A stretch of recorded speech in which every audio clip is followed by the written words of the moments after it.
Amis du lac, bonsoir, bienvenue dans Les Activistes, votre podcast en ciel et marine, tous les lundis à 18h pour parler de l'actualité du premier et à jamais club de football français, en partenariat avec France Bleu Normandie. Autour de la table avec moi pour cette émission, il est totalement multicarte et polyvalent, il a même réussi à se faire remarquer en mettant le hack en vente sur le bon coin, on ne sait pas s'il a encore récupéré le pognon. Le capitaine d'actu, Romain, vous accompagne ce soir. Salut Romain. Salut, bonsoir tout le monde, et non, pour info, j'ai pas vendu encore. Des stats et des punchlines, c'est son credo et il est prêt à vous les partager une fois de plus. Florian est des nôtres. Salut Florian. Salut à tous. Il nous avait impressionné pour sa première et nous avons le plaisir de pouvoir le réaccueillir. The Voice de Mayenne, Guillaume, campus tour de table. Salut Guillaume. Salut tout le monde. Au sommaire ce soir, ils se sont bien plantés. Retour sur Hack-Chambly. Dalac, ton univers impitoyable et les actionnaires se déchirent. Activez-vous la rubrique des auditeurs internautes et une brève de D1 Arkema. Les Havraises ont été donnés en repas au Lyon. Cette émission n'est pas la nôtre, c'est la vôtre. Nous allons vous trouver maintenant les activistes numéro 31. C'est parti. Moi honnêtement ça me fait sourire. Tout va très bien, madame la marquise. Eh ben on a une bonne équipe. Eh ben on a une équipe qui peut viser les 5 premières places. Objection. Eh ben on a une équipe qui peut même viser les 2 premières places.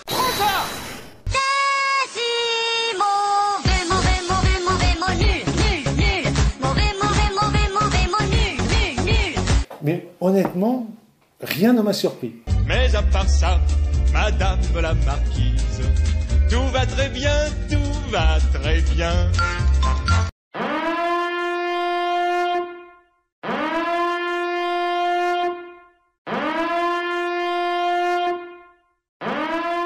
Ils se sont bien plantés et dans tous les sens du terme. Nous allons revenir sur ce merveilleux match que nous avons pu assister samedi soir. Une belle défaite 4-2 qui aurait pu normalement avoir un scénario totalement différent. Nous allons vous revenir en détail là-dessus. Commençons, messieurs, déjà par l'entame de match et la composition des équipes. Florian, je veux commencer avec toi. 3-5-2 pour Paul Le Guen avec un Woyo Koulibaly en piston gauche. Qu'est-ce que tu en as pensé ? Quand on regarde le début du match, c'est intéressant. On voit une équipe du HAC qui a le ballon et qui pousse vers l'offensive avec beaucoup d'occasions. Ça en reviendra plus tard. Non, le dispositif est bien, les hommes sont bons. En plus, on dit qu'on récupère Mayembo Bonnet. On se dit que tout est parfait pour obtenir ne serait-ce que le maintien, le minimum qu'on espérait hier soir. Et on verra par la suite que ce ne fut pas le cas. Guillaume, l'entame de match, on arrive, on prend avoir des occasions. Au bout de la 3e minute, on est à 2 doigts d'ouvrir le score. Normalement, on se dit au bout d'un quart d'heure, ça va le faire sans problème. Ouais, exactement. Mais j'ai eu cette crainte hier. Autant d'occasions qui tombaient les unes après les autres. Je me suis dit, si on n'en plante pas un rapidement, on va se faire rejoindre et ça a pas loupé comme d'habitude, quoi. Et, c'était l'entame de match était parfaite. On dominait, on tenait le ballon, on se créait des occasions, mais comme d'habitude, on n'arrive pas à les mettre au fond et on n'arrive pas à tuer le match. Donc c'est cata. Romain, au bout d'une demi-heure, ça doit faire 3-0, 4-0. J'avais indiqué. On se dit pas quand même quand on voit l'équipe de Chambly à la première mi-temps, on se dit mais cette équipe-là, même si elle nous est très sympathique, elle peut pas nous inquiéter parce elle nous est offerte. Ouais, quand je vois la compo de début de match, moi je dis pas comme Florian, je l'aime pas ce 3-5-2. Je trouve qu'on n'a jamais rien montré cette année avec cette formation, mais après pourquoi pas, hein. C'était pour pallier aussi l'absence de Merach, il a un peu bricolé pour remettre ses 3 centraux. Et puis effectivement, comme tu viens de le dire, au bout de la première demi-heure, finalement on peut se dire, non, finalement c'est bien, ça apporte bien devant, ça bouge. On a vu un Boutaïb qui faisait des appels en profondeur. D'ailleurs, ce numéro 13, moi je l'avais jamais vu sur le terrain. Et à retour de Bonnet, ça se voit tout de suite. Voilà, ça percute un peu plus. Enfin voilà, la première demi-heure c'était top. Sauf que on aurait dû déjà être devant avec 2, voire 3, voire 4 buts. Et donc au final, la domination havraise, elle se conclut. Une nouvelle fois, un penalty de Jamal Thiaré, messieurs. Je sais pas vous, mais en fait c'est presque un running gag parce que Bonnet a pris un carton jaune, je crois 5 minutes avant pour avoir essayé d'en obtenir un. Mais il y a que Jamal qui est capable de bien les obtenir dans cette équipe. Un 1-0, bien tiré par Alex. Ça, c'est la classique. Et on se dit, ah bah, enfin, ça n'a pas été simple, mais on y est arrivé. Et arrivé à la 35e minute, bah, on retombe dans nos travers où ça rebaisse gentiment de niveau, ça s'énerve pour rien. Et on revient à 1-0. Florian, on dit 1-0, mais c'est rien, quoi. Bah non, c'est rien. J'ai noté les occasions vendangées juste en première mi-temps. Bah, j'en ai 5. J'ai le face-à-face de Boutaïb en début de match où je comprends pas comment il fait pour la mettre au-dessus. On a Jamal qui glisse. Bon, celle-là, même pas sûr qu'il puisse tirer après, donc c'est un peu exagéré, mais c'est pour noter. Le Jamal qui est en face-à-face qui tire sur le gardien. Le Boutaïb qui tire sur le gardien, ça revient sur Jamal qui tire sur un défenseur. Et Jamal qui glisse un ballon entre les jambes mais qui la met à côté. Enfin, c'est. Il y a un fameux film français que je n'aime pas du tout qui dit on peut rater une occasion mais pas 15. Enfin, c'est pas ça la phrase, mais là avec le hack, c'est vraiment on peut rater 15 occasions, quoi. C'est incroyable. Une fois que tu rates une occasion, on dit bon, ça a de la malchance, mais en rater 5, allez, on va dire 4 énormes comme ça, donc 2 face à face, où t'es juste avec le gardien, mais c'est. Et quand on voit en deuxième période l'unique face à face qu'a eu Chambly et qui te la met en pleine lucarne, je me dis on n'a pas les mêmes attaquants. Je sais pas, on va en reparler de Petkovic. Il n'y a pas, de problème. Tu parlais justement de la deuxième mi-temps. On l'attaque tout de suite, Guillaume. Je ne sais pas ce qui s'est passé dans les vestiaires, mais il y a eu un transfert de fluide, je pense, entre les deux vestiaires. Mais le hack qui revient, il n'y a plus rien, c'est off. Et par contre, Chambly qui revient en mode revenu des enfers. Ils ont traversé le Styx, mais ils sont partis des enfers pour revenir sur Terre. Ouais, c'était hallucinant quand même. Tu regardes le début de match, les 25 premières minutes, Chambly, il regardait la balle et hop, on a inversé totalement les façons de faire. Chambly avait dû prendre de la potion magique dans le vestiaire et nous, des somnifères, j'en sais rien, mais c'est hallucinant le revirement de situation. Tu peux pas imaginer quand tu regardes la première mi-temps et le début du match que Chambly va être aussi mort de faim en deuxième. C'est dingue comment nous on pouvait être aussi endormis et passifs et se laisser bouffer de cette manière. C'était en tant que supporter, putain, c'est dur à voir. C'était catastrophique.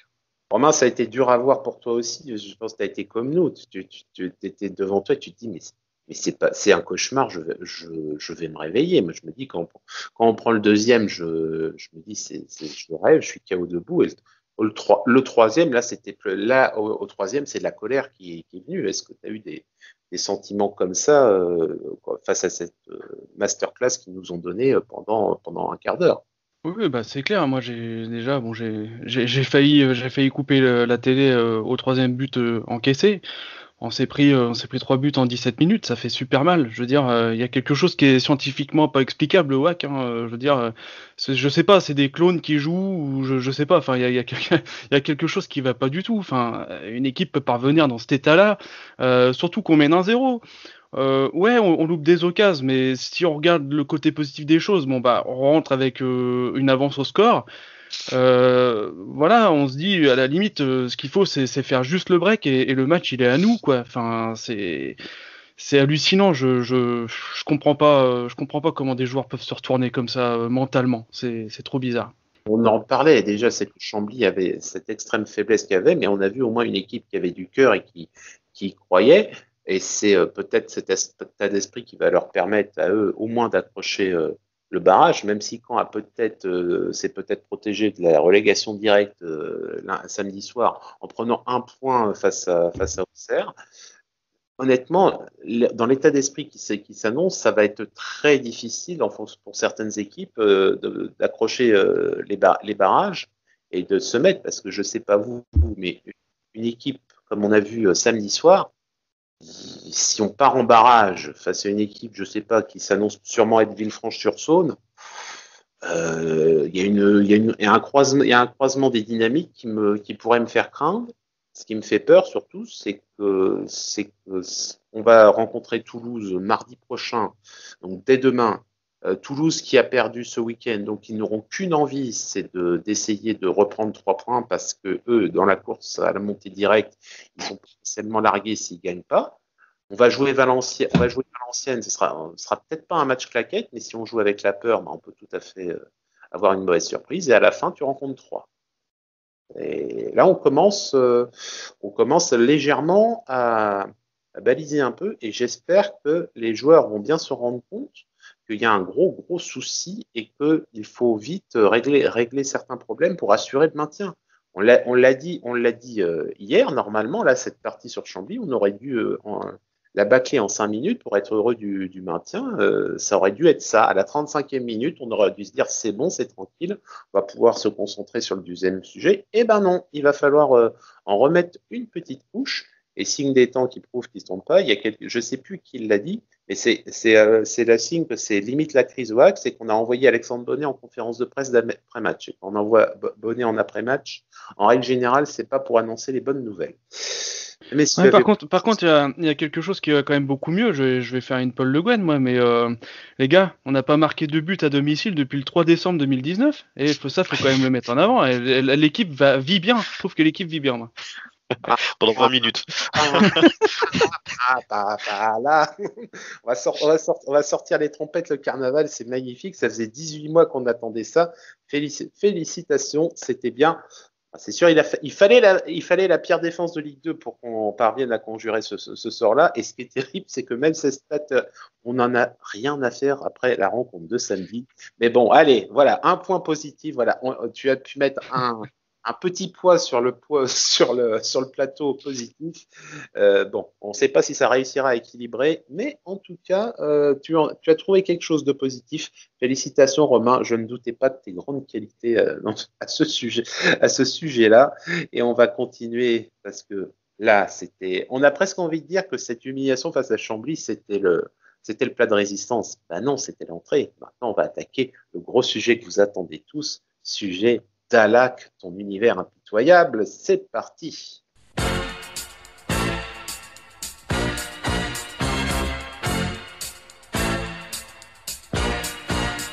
Allez le hack et allez le hack. Ton univers impitoyable. Ici Houston, vous pouvez répéter? Houston, on a un problème. Dallac, ton univers impitoyable. Les actionnaires se sont déchirés en public et c'était beau. Tout a commencé lundi dernier. Article de l'équipe qui annonce que le hack était en vente et que des démarches avaient été passées auprès d'une banque d'affaires pour trouver un repreneur aux actions de Vincent Volpe. Les bien renseignés étaient au courant de la volonté de désengagement du président depuis presque un an, mais la caisse de résonance du quotidien national a secoué bien plus fort. À la vue des informations sorties de diverses sources et qui ont alimenté les conversations depuis une semaine, il y a une vraie rupture qui semble actée entre les actionnaires pré-Volpe et le boss actuel du hack qui a réaffirmé qu'il était aux commandes du club, et gratignant encore sous leur forme ceux qui lui ont confié les destinées du doyen il y a de cela 6 ans. En résumé, nous qui nous plaignons que nous ne parlons pas souvent du hack en dehors des acharnés, nous assistons à un déballage de ressentis et un lavage de linge sale sur la place publique où nous souhaitons qu'une seule chose, une résolution rapide de tous les points d'achoppement afin que le hack puisse sereinement envisager la saison prochaine, car n'oublions pas que notre relatif bon début de saison nous empêchait jusqu'à samedi de craindre le National 1. Mais qu'en sera-t-il en août si les abcès ne sont pas purgés ? Devrons-nous nous contenter à nouveau du traditionnel PowerPoint de fin de saison, cher à Florian, ou aurons-nous droit à une véritable explication de test sur les sujets comme la hausse du déficit chronique du club de 3,5 à 8 millions d'euros par saison, ou le prêt avec intérêt à 5% annuel qu'une de ces sociétés aurait octroyé au hack? Messieurs, c'était sympathique la semaine dernière. On a parlé du hack tout le temps, tous les jours, dans tout radio, presse écrite, presse nationale, en veux-tu, en voilà. C'était la foire à tout ce que vous pouvez. Romain, on va commencer par toi. Il nous faut le capitaine pour aborder le sujet. C'est quoi ce bordel? Je pense qu'on tombe tous de haut. Après, moi, ce que je veux dire, c'est qu'il n'y a pas de fumée sans feu. Voilà, on a entendu des choses par rapport à la presse locale qui voulait se faire la tête du président. Il y a peut-être un peu de ça, parce que voilà, on sait qu'il y a des petites histoires, mais sans ça, il y a pas de fumée sans feu. Il y a forcément quelque chose, il y a forcément des choses qui vont sortir. Il y a forcément des choses vraies dans tout ce qui a été dit cette semaine par rapport à cette vente. Et je pense qu'on n'est pas au bout du tunnel et qu'on va encore découvrir pas mal de choses. Pour vous dire, sincèrement, j'espère pas trop de magouilles quand même, parce que après avoir honte sur le terrain, on aura honte en dehors du terrain. Mais aujourd'hui, le constat, c'est que le club, bah, il est encore plus bas que ce qu'il était il y a 5 ans. On va frôler, et on est en train de frôler peut-être une relégation. On ne sait pas. J'espère au plus profond de moi-même que non, mais on ne sait pas encore. Et puis bah voilà, la politique menée par Vincent Volpe, elle n'a pas porté ses fruits. Alors je dis tout de suite, oui, on va dire encore que je tape sur Volpe. Non, je tape pas sur Volpe. Je fais un constat qu'au bout de 5 ans, le club il est voire encore plus mal que ce qu'il était avant. C'est juste un constat. Il peut s'appeler Volpe, il peut s'appeler n'importe quoi. C'est un constat de fait que le club va mal.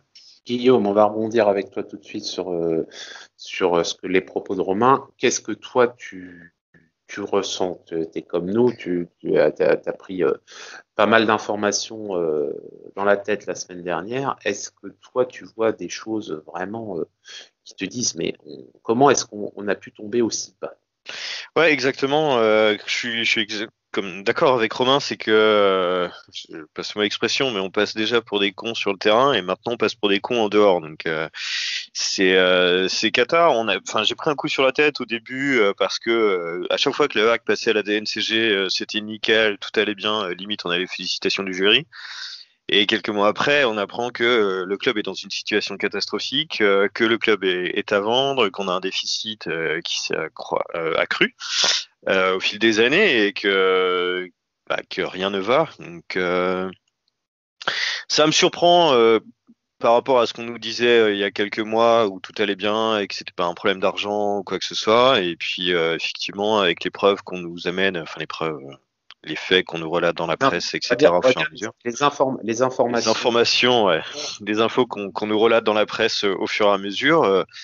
Effectivement, on constate que ce qu'on nous raconte depuis des mois, c'était pas forcément la vérité. Et donc, on va encore en apprendre d'autres dans les semaines à venir. Et c'est ça qui m'inquiète, c'est que le dossier est pas prêt d'être clôturé et que la fin de saison et le début de la saison prochaine va être terrible parce que si effectivement on a un problème d'argent, et ça veut dire qu'on ne pourra pas recruter. Si on ne peut pas recruter, c'est-à-dire qu'on va devoir se tirer la même équipe l'année prochaine avec la même mentalité, etc. Et je crains vraiment le pire, même si on se maintient pour la saison prochaine. C'est vraiment affolant. Donc, il faut vite que ce dossier se règle positivement.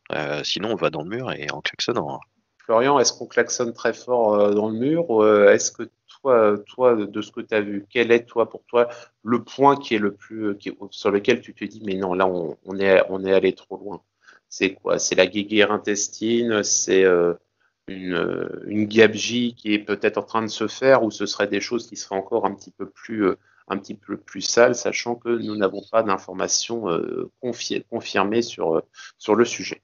Déjà, tout d'abord, avant d'aller dans la critique, il faut quand même dire que Volpe, il y a eu des bons moments, les barrages, même si ça s'est mal passé, la création des féminines qui montent, même si je sais ça ne rapporte pas d'argent au club, donc peut-être que certains trouveront ça inutile, mais moi personnellement j'aime bien voir une section féminine dans des clubs pro. Donc il y a quand même du positif, hein. On va pas non plus dire que Volpe a fait tout mal, mais c'est vrai qu'il y a des trucs où on se dit c'est pas nécessaire. Quand on voit un restaurant de 350 couverts, si j'ai bien compris, un hôtel déjà dans un club de Ligue 1, je trouve que c'est pas très utile, mais dans un club de Ligue 2, bon, passons. Ça, il y a des sujets, je suis pas businessman, c'est pas moi qui choisis, donc je peux comprendre. Après, moi, ce que je retiens surtout, c'est la fameuse phrase "l'argent n'est pas un problème", qui a été sorti tous les ans, qui a encore été sorti en début d'année, et on devait déjà être alarmé, et on l'était déjà, parce qu'on se disait l'argent n'est pas un problème, mais on prend que des recrues qui étaient libres de contrat. Alors, on a eu des débats avec certains sur Twitter qui nous disent faut faire attention au salaire. Oui, on n'a pas l'info sur les salaires. Nous, on peut juger que les faits. Et les faits qu'on a, c'est des joueurs pris, pas au rabais, mais sans indemnité salariale, enfin sans indemnité de transfert, que des salaires. On a un transfert de Tino de 10 millions, on n'a pas vu la couleur. Il a bouché le trou. Donc oui, voilà. Donc ça nous dit tous les ans que l'argent n'est pas un problème, et là on apprend avec des infos qu'il y a des trous tous les ans. Donc en fait il y a deux possibilités. Soit c'est un mensonge, et c'est quand même grave de mentir sur la situation financière d'un club. Soit c'est le running gag de la saison, c'est un problème de communication. Mais je préfère, là, c'est vraiment pas un problème de communication, c'est un mensonge. Ce serait de la grosse faute de communication là quand même. Là, on est plus sur là, on est sur du parole contre parole et c'est de toute façon, ça va mal. On a vu les actionnaires, certains actionnaires historiques du hack qui disent clairement qu'ils ont perdu leur mise dans cette affaire. Donc forcément, quand ça va mal et que tu perds, pour certains, entre 10 000, qui était le ticket d'entrée, et pour certains jusqu'à 70 000, voire beaucoup plus, bizarrement, tu as tendance à laisser fuiter, peut-être même pas forcément à le dire toi-même, mais à laisser fuiter des informations qui sont censées rester au sein des assemblées générales et des conseils d'administration. C'est quand ça va mal que les infos en interne sortent, c'est pas quand ça va bien. Je voulais ajouter aussi et pour revenir aussi sur ce qu'a dit Florian avant d'aller dans la critique, moi je l'ai dit, je me suis exprimé sur Actu 76 cette semaine là. Moi, ce qui est regrettable, c'est que j'ai l'impression qu'on est face à un énorme gâchis. Vincent Volpe était quand même quelqu'un de plutôt stable et fiable, qui n'était pas connu du monde du football, mais quand on voit tout ce qui tourne autour du football, je considérais cette personne comme quelqu'un de fiable et stable. Et donc, je pense que c'est vraiment une accumulation de mauvaises décisions qui fait qu'on en arrive là. Parce que à la base, le projet, je pense qu'il est vachement viable et qu'il était vachement bien, surtout avec un gars qui était attaché au Havre. C'est très très très rare dans le football aujourd'hui. Et on verra comment on sera mangé demain. Mais c'est vrai que je pense qu'on est vraiment en face d'un énorme gâchis en fait. Est-ce qu'il a été touché par cette folie du foot qui fait que toute personne raisonnable qui rentre dans le foot devient folle? On en a vu des mêmes profils avant lui devenir fou par ce sport et aussi par un entourage qui est peut-être pour le moins peut-être qu'il n'a pas eu les meilleures personnes pour l'accompagner et pour le conseiller dans tous les domaines. On espère aussi que la soupe a pas été donnée à trop de monde parce que quand on entend les salaires qui sont donnés et potentiellement le montant des transferts, donc qui implique des belles commissions potentiellement, on se dit que la soupe a pu être très bonne pour certaines personnes qui, elles, n'ont pas eu de soucis financiers à se faire.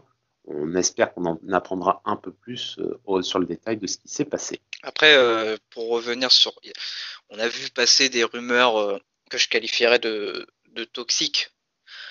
Je préfère pas en parler tout de suite parce qu'on n'a pas les informations et ça serait de la diffamation. Donc, par contre, attention si ça sort, quoi. Je vais pas dire ce que j'ai vu. Bon, je pense qu'on les a tous vus. Attention si ça sort, parce que si ça sort, ça risque c'est même plus du bruit que ça va faire. Ouais, on a vu effectivement passer certains messages qui ont été retirés potentiellement entre-temps. On attend, je pense que certaines personnes doivent, pour pouvoir publier, avoir des preuves et recouper. Effectivement, comme tu le dis, on espère là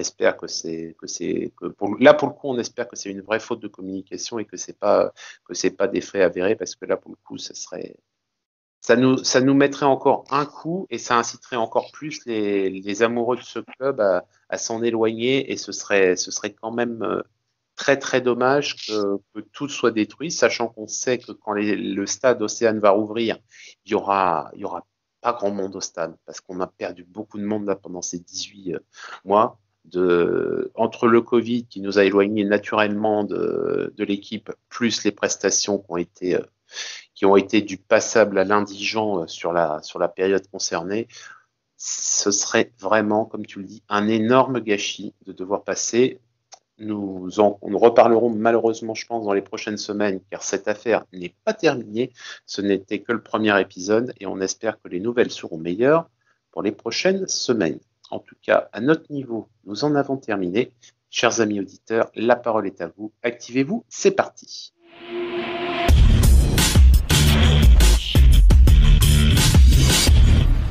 On imagine, Romain, que tu as eu énormément de travail depuis une semaine entre les deux sujets que nous avons abordés.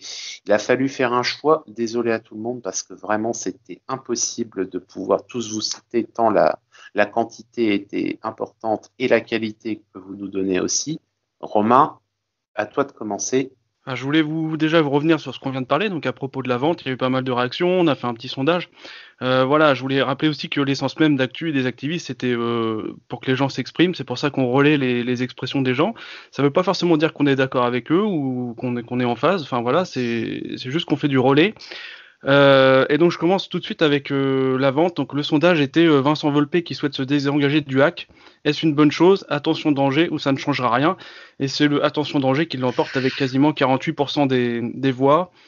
Et c'est une bonne chose avec 40% des voix. C'est très partagé. Hein. C'est très partagé. Hein. C'est dire que bon, on n'en est qu'au début, au soubresaut. Mais voilà, j'espère aussi que la communauté des amoureux du hack va pas se déchirer complètement à ces sujets-là. Ensuite, on a Moon EV qui nous dit que cette histoire est révélatrice d'un souci qui touche le club depuis un bon bout de temps, la communication catastrophique. Le premier communiqué bidon avec beaucoup de blabla en rapport avec le premier communiqué de Vincent Volpe cette semaine. Pour rien dire, reproche à Benoît Dankel de ne pas consulter le club avant publication, alors que Benoît Dankel a bien essayé de consulter le club.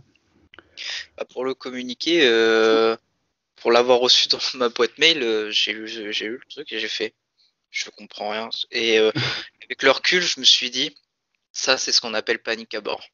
C'est oh putain, et il y a des trous de partout, la coque elle est en train de se briser, il faut colmater, sauf qu'ils ont colmaté avec du scotch, ça continue à transpercer et ça a aggravé la situation.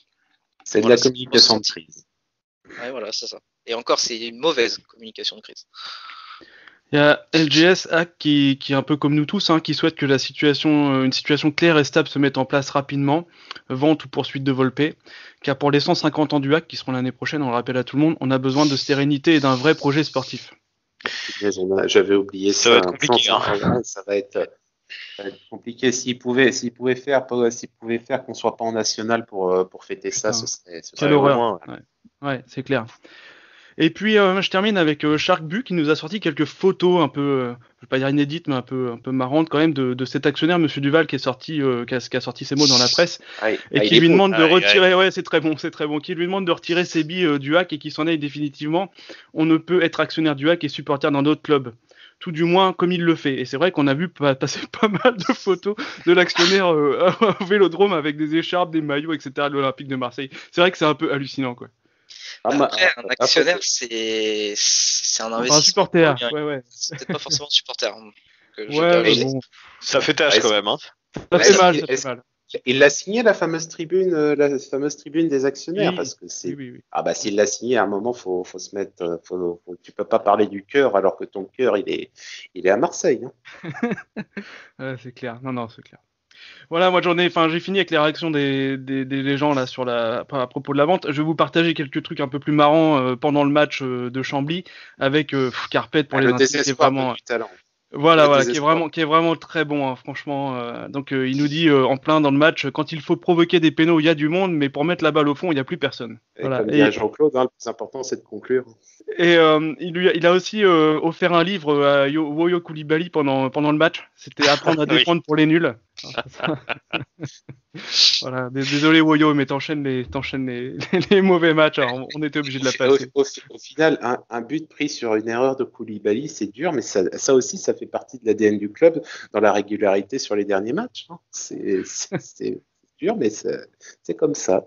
Et puis John Kenzo qui rappelle qu'on était en train d'écrire le renouvellement de contrat d'Alex Bonnet en plein pendant le match puisqu'on gagnait 1-0 à la mi-temps et que c'était une des conditions. Et finalement, un arbre a été coupé pour rien, la feuille est partie à la poubelle.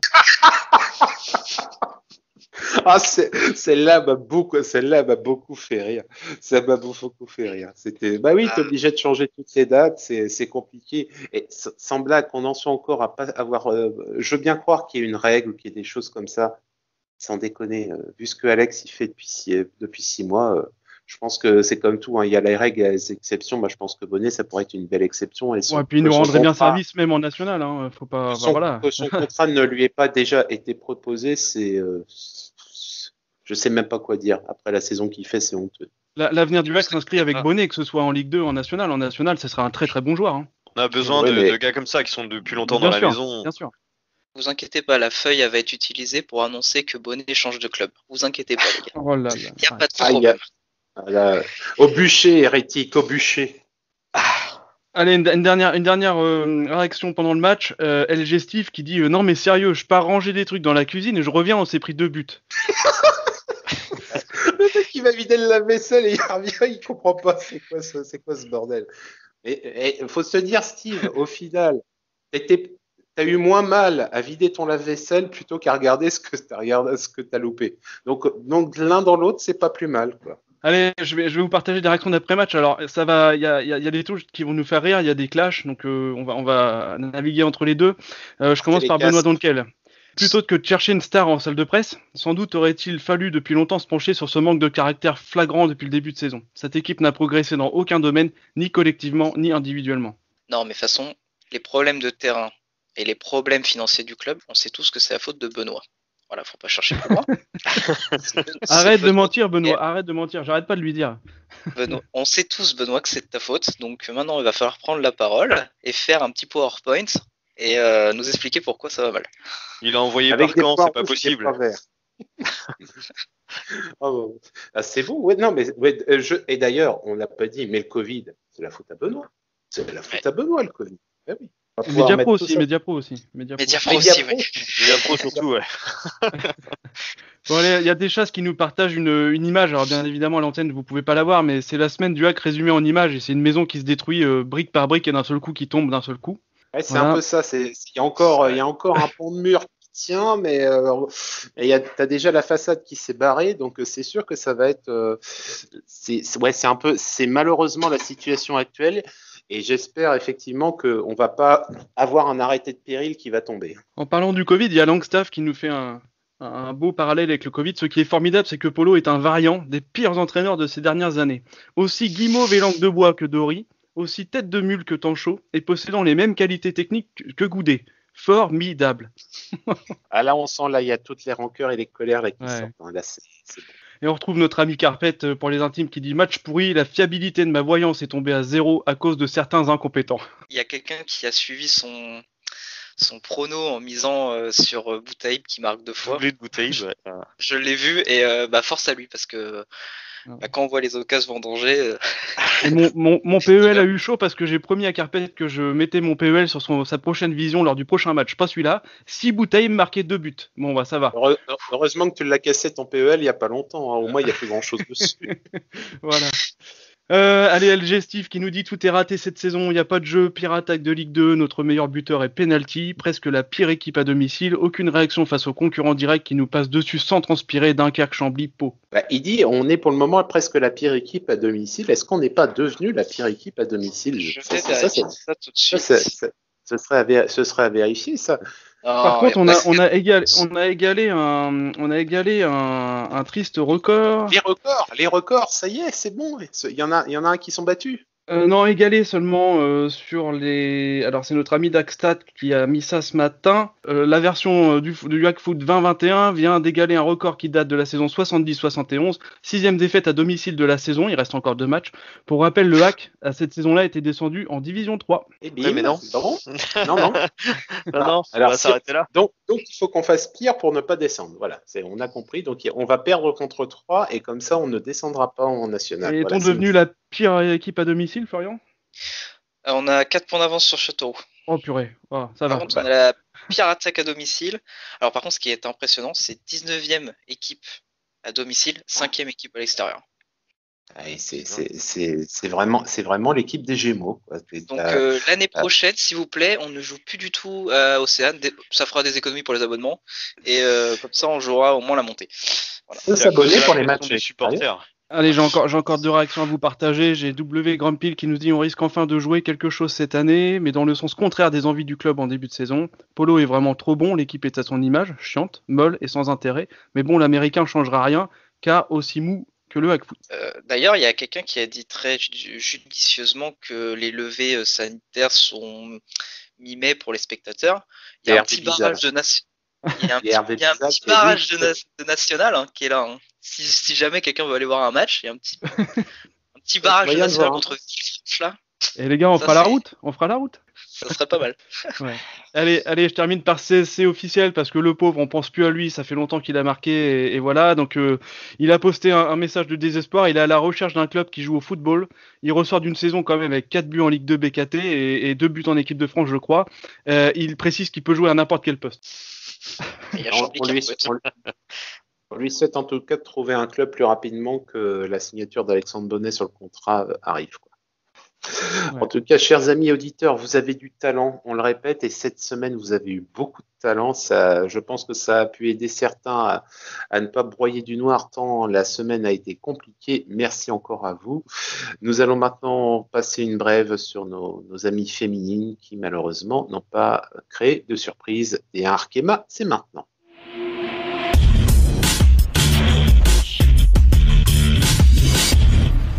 Pas de surprise à Lyon vendredi pour des Havraises qui ont subi le courroux des Lyonnaises. Défaite 5-1 sans surprise.